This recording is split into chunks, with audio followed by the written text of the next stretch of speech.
this time to Judge Subramanian.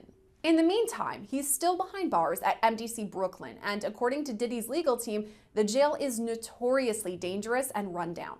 Diddy's attorney, Mark Agnifilo, argues there are major issues with the jail, citing violence, poor conditions, overcrowding, and even staffing issues. He also cited some startling statistics. 2 inmates have been killed at MDC since June, and at least 4 inmates have died by suicide over the past 3 years. On top of that, 6 staff members have been charged with crimes over the past 5 years. When Diddy was first arrested, he was placed on suicide watch, which, according to the DOJ's National Institute of Corrections, is, quote, supervisory precautions taken for suicidal inmates that require frequent observation.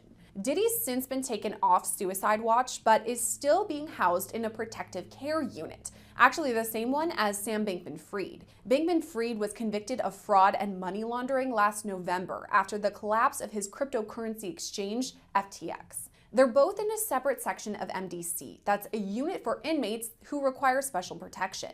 That's people like Diddy or Bankman-Fried who are high-profile inmates, but it also cares for other inmates who need protection as they assist in ongoing investigations in open cases. Now, according to some reports, Diddy has a few privileges that other inmates lack, including access to daily showers and slightly better food. In his nearly month-long stay at MDC, Diddy has had phone conversations with his children and even an in-person visit from his family. To take a deeper dive into Diddy's life behind bars and the likelihood that he'll soon be released, we're sitting down with attorney Randy Kessler. I mean, P. Diddy has been in the spotlight for decades. He's obviously got a pretty big bank account, living in mansions in multiple cities, and that's what he's used to. And all of a sudden, he's in a prison that's being described as deplorable. I mean, just that unto itself, is that a major change? Of course, the bigger they come, the harder they fall. And I sort of think that's what the prurient interest of the public is. You know, Jail is terrible for anybody, but for someone who's used to having people wait on them hand and foot and never stands in line and always, gets front row and gets the best table and gets to have the exact opposite, what a life-changing moment. I mean, it's just incredible. And, it brings into context our whole system of innocent till proven guilty. Why is he not being given bond? And, we could debate that all day long. Of all people that's unlikely to flee or get away, well, he's got the resources to flee, but he's so recognizable. And isn't he innocent till proven guilty?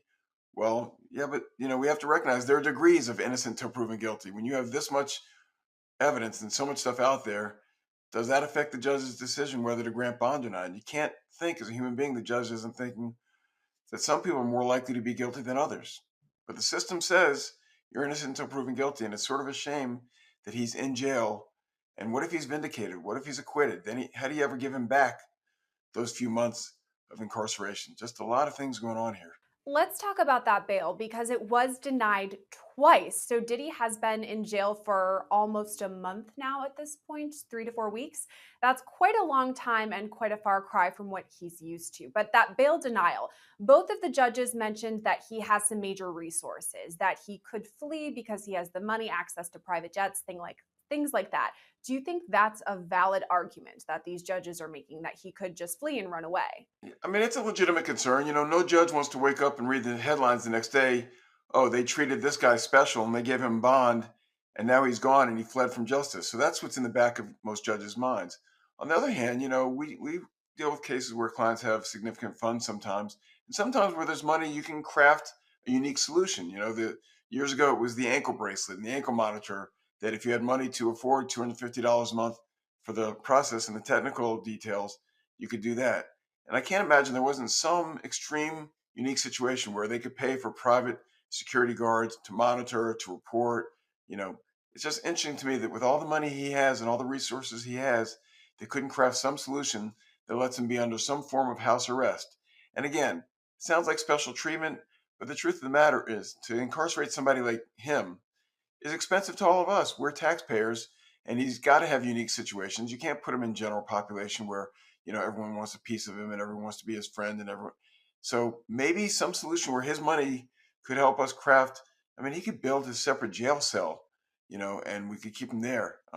Just interesting to me that they sort of said, nope, you're going to be treated not like everybody else, but a lot like everybody else. Just having money doesn't do it. So I wouldn't want to be those judges. There's sort of a no-win situation for the judge, and it sounds like they're erring on the side of caution. We're going to do what we would do for anybody else, which is keep him incarcerated for fear he flees, and then it's on us. This guilty person who may, or this potentially guilty person gets to go on and live their life because the judge let them have bond. It flips from he's the bad person to now the judge made a mistake. That's what judges don't want. Just to play devil's advocate for a second, if we're going back in the timeline of Diddy, there were federal raids performed on his home back in March. So obviously he knew about it then. He could infer, okay, they're going to investigate something. And speaking with his legal team, he again could infer charges could be coming down the line. So if Diddy was going to run, he had all the time in the world, 6 months between those raids and then when he was indicted to run. I mean, is that something that his defense could highlight and say, hey, he could have left but didn't? I think you should practice law because that's an excellent argument. I think it's a 100% correct argument, which is he had the opportunity